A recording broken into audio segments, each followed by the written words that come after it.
Hey everybody, welcome to a Patreon review. This is the Patreon review for November 2017, in which I will review Drag Me to Hell, is the movie I chose to watch for the $20 level, which is the review that I get to pick.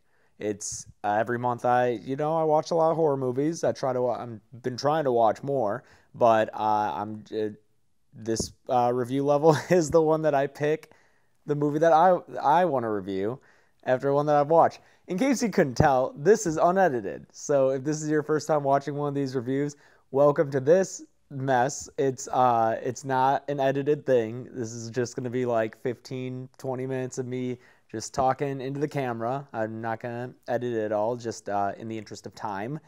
For me to have more time to make kill counts and other such fun things, I just have to give this as an unbroken review to you. So hopefully you're cool with that. I hope I made that clear in the Patreon reward description. And also, thank you. If you're watching this, that means that you are a supporter of me. You contribute to my Patreon, and that means a ton to me, man, because we know that I'm trying to do this as my job, and it'll be really exciting when I'm able to do that, and you guys are helping me get to that point. So thank you very much for that.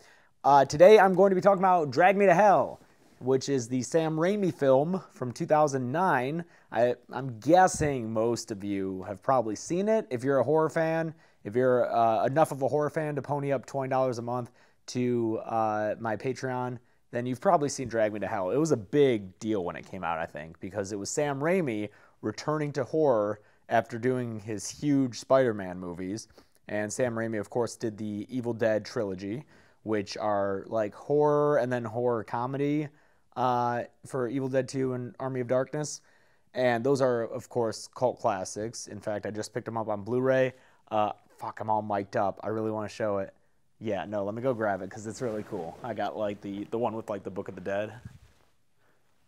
So yeah, I know this is not Drag Me to Hell, but I just wanted to this feels so weird. I don't know if this is in focus here, but yeah, it's just it's like the Book of the Dead. A lot of cool artwork, right? And then, yeah, obviously the discs, including the remake, which I have yet to see. So really excited to take this on. Fun fact, I forgot to include the Evil Dead series when I had patrons vote on what series to cover in November. And I'm wondering if that would have beat Alien, because it's also 4 movies, and I forgot to include it. Really wish I had, because I'd love to be covering them right now. But that's okay. That's neither here nor there. Drag Me to Hell. So yeah, Drag Me to Hell I watched shortly after it came out, probably sometime in 2010. And then I hadn't seen it until I watched it recently for this review. And I don't know. When I saw it back then, I remember being a little underwhelmed. And I think I liked it more this time through. But I want to love it because everyone fucking loves it.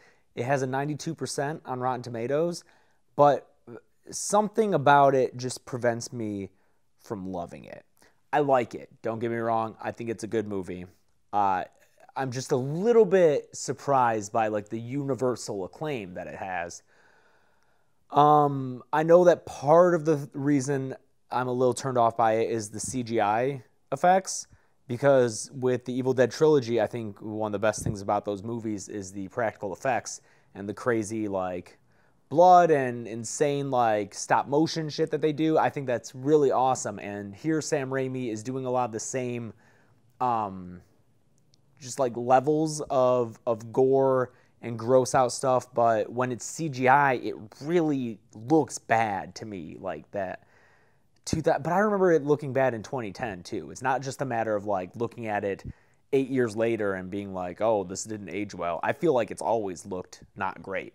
But that's one of the things that makes me a little iffy on it. That might be maybe that just sticks out to me because I feel like the rest of it is pretty solid. It's a very good at jump scares. That's basically all this movie is jump scares. And so Chelsea was not happy watching it with me. She is very sensitive to jump scares, just the physical reaction to them. She loves horror movies. She loves watching them, but when jump scares happen, that adrenaline rush that happens when you get jolted that scare, she was in bad shape watching it because there's a lot and they're really good too. There are a lot of I think that this and Sinister are probably the movies that do jump scares the most effectively. Uh, as in, like, as someone who watches a lot of horror movies and who doesn't scare easily and who can oftentimes see a jump scare coming. I mean, you guys saw me in the Universal video, hopefully. A lot of the times I'm walking through those mazes and, you know, I play it up for a little bit when I'm recording about, like, but, like, most of the time, like, I see it coming. So, it's hard to jump scare me, but Drag Me to Hell definitely succeeded because there's just so many good ones in there. I also like it's funny that I was reading about how this was written like 10 years before it was made because it came out in 2009, which was right after the financial crash in 2008, end of 2008. And this movie's so relevant to that because she works as a loan officer, or I don't know if that's what they're called, a loan person, loan keeper, loan gatekeeper. She approves loans or declines them, and she declines one for the the gypsy woman, Roma woman. That's the other thing about this movie. It has a gypsy curse, and I feel like you probably can't do that now. Like there's Thinner, the Stephen King story that has a gypsy curse, and then this has a gypsy curse. I don't know. I guess it plays into the stereotypes of old gypsy woman and gypsy curse. I don't know what to say about that, but in any case, she denies a loan to this woman, and so it plays into the like banks are an evil force in society. They're predatory. They're not helpful to people, and I feel like that sentiment was very prevalent in 2009 when this came out. I think one of the interesting things about this movie is whether or not you're supposed to sympathize with her. I'm sorry, I'm forgetting her name. I think the actress is Alison Lorman, I believe, but I totally don't remember the character name. Sorry, I'm looking it up real fast. I feel like this is so rude. Like we're trying to have a conversation about Drag Me to Hell, and I'm sitting here on my phone. But I promise I'm not just cruising Reddit. Her name is Alison Lohman as Christine Brown. Yeah. So my question is, are we supposed to sympathize with her? Or are we like, yeah, she denied Sylvia Ganush. Is that Ganush? Sylvia Ganush? Is that yeah, Sylvia Ganush. Yeah, she denies Sylvia this loan. She's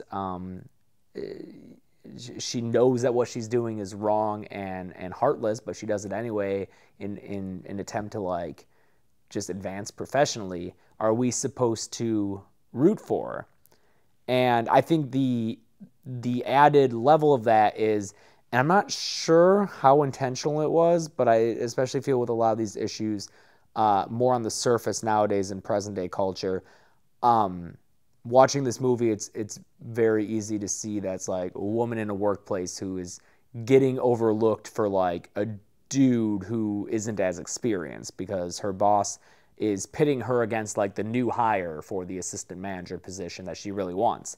And I think that watching it now especially, it just speaks volumes to the like, oh, she's been at this job a while, she's been training for this position, but here comes a new guy, and probably just because he's a dude and like can hang out with the boss, she might get overlooked for it. And so I feel like with that as a driving force behind her rejecting Sylvia for the loan, I really like the ambiguity that sets up, just the complexity of like, should I sympathize with her? And I fall down on yes. Like this, it sucks for Sylvia, you know?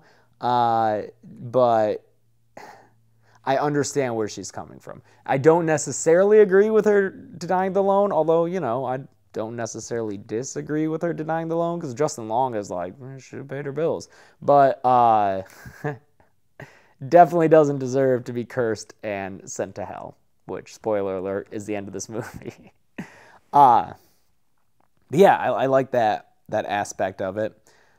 The ending is really great. The fact that she's actually sent to hell, it's in the title. You gotta deliver if it's in the title. And Justin Long, just his life is fucked. You know, he just watched his girlfriend get dragged to hell. he plays the role of like the skeptical boyfriend, and I remember really identifying with him when I watched it back in 2010, just because I'm a skeptic. I am just like a pretty hard-nosed skeptic, but back then I was definitely more of the abrasive type, like he would be, where it's just like, oh, what you believe in is stupid. Now I'm much more, whatever, man, believe what you want. But he's in the movie. He's fine. I like Justin Long. He's fine. For some reason, I associate him most with his multi-episode arc on New Girl. The Sylvia Ganush is great. She's a great character, very memorable. I mean, she jaws Christine's chin, just like straight up gums it. And I'll always remember that. Like even with that huge gap between my two viewings of this movie, I remembered the car scene in the parking garage 100%. Like it sticks out so much. It's very good. And what is it like? Shit. Is it a bag that is always floating around, like popping up and scaring her? Just one of those great jump scares, you know? Oh, the seance scene is a lot of fun. So a lot of reviewers who fucking love this movie, it has a 90-something% on Rotten Tomatoes, they really thought it was funny, I was reading, and it's like a horror comedy. Not too much of it stood out as funny to me, except for, I guess, the seance scene, like with the goat running around was pretty funny. The goat like talking and being possessed. That was fun. Sorry guys, I watched this a couple of weeks ago expecting to record the review right away. It's been a little bit and I've forgotten some of the finer details of the movie. That Stu guy is just a total fucking tool. God, it's such a good character though, because like I feel like I've worked with that person even though I don't think I have.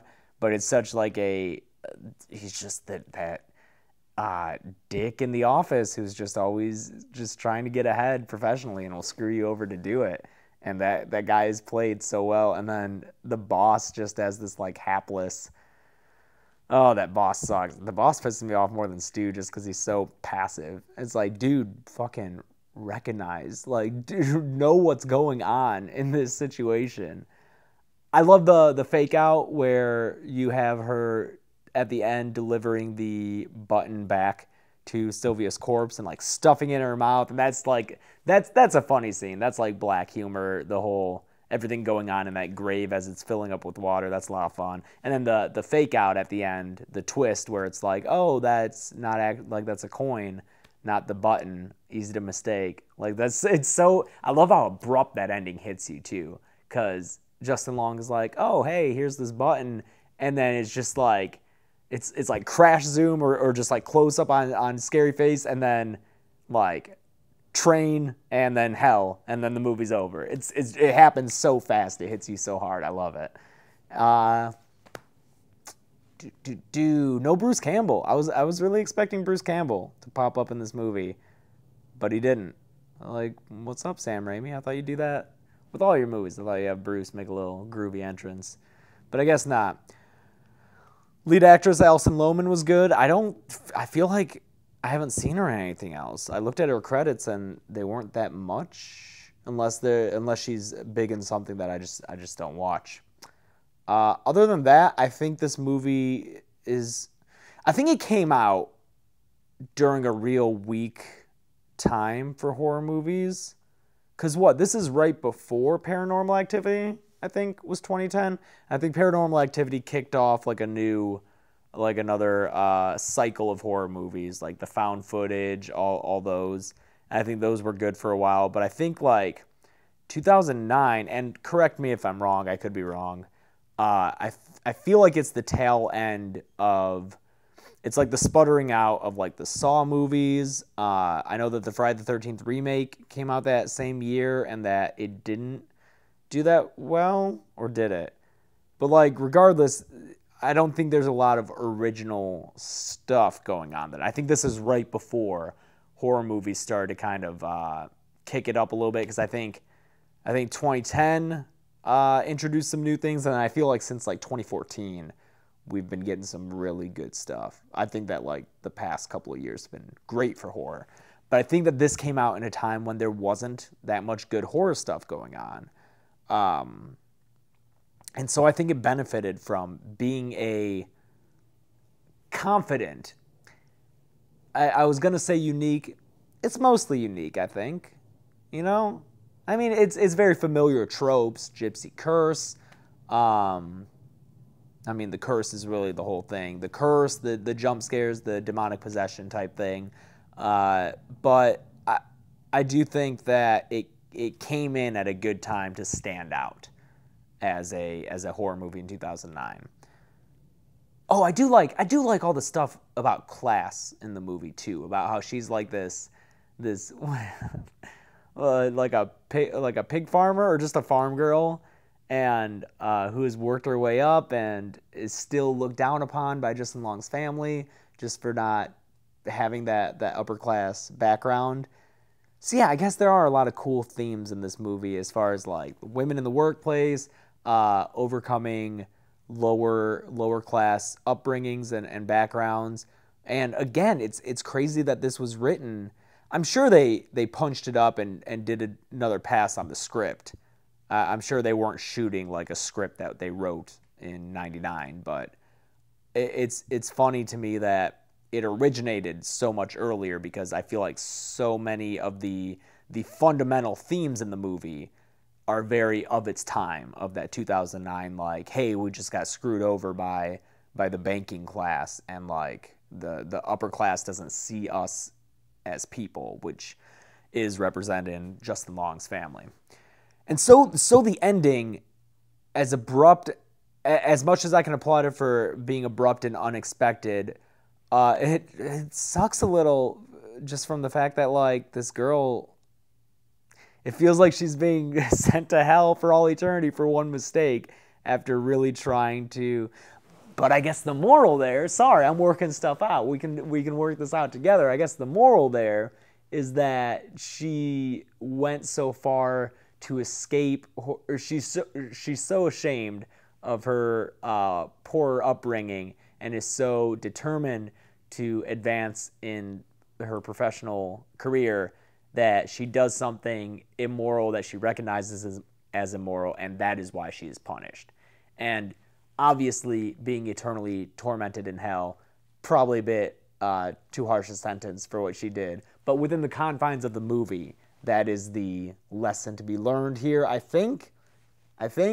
Hey, sorry about that. The camera stopped recording, so sorry about that jump cut. But I was near the end anyway. Basically, yeah, I think the moral is that because she was so ashamed of like her upbringing, especially with Justin Long's family, she did a knowingly immoral thing to get ahead and paid for it. So, yeah. I think I like this movie more than I thought I did. I think that just the sticking point for me is the CGI that looks really bad, I think, and it should have been done with practical effects just like Evil Dead did, because I like it when it happens in those movies, and here it just feels out of place and more cartoonish. Also, maybe it just feels more out of place because this movie has more interesting themes than Evil Dead, which is more like slapsticky. So as we learned here, as I like teased them out, whether it's class, whether it's women in the workplace, et cetera, et cetera. So yeah, guys, thanks for helping me work out my opinions on this movie. Thank you so much for supporting me. I love all my patrons, but I mean, $20 is a lot. So thank you very much for pulling that weight. And go ahead, and if you want to leave me a suggestion for a movie to watch next month, go ahead. I might not pick one. I might just do a random movie that I want to watch. I keep looking over here because I'm starting to build a pretty substantial Blu-ray collection. I'm really excited. But yeah, go ahead and leave me a suggestion because I'm always looking for horror movies to watch, guys. So thank you once again for all your support. You guys are the best. And please, let's leave comments on this Patreon post. I want to know your thoughts on this movie. I want to know like what you liked about it, what you didn't like about it. If there are things that I totally missed because I'm a big idiot, please post about that. But yeah, let me know, because the reason I do these is because I like to engage with the community and talk about horror movies. I mean, we all love them. That's why we're here. So tell me your thoughts on Drag Me to Hell. And once again, thank you so much for being a supporter, guys. I'll see you next month, or, you know, next kill count. I got to go finish Alien 3 after I record this, so hopefully you're watching that right after or right before this. Cool.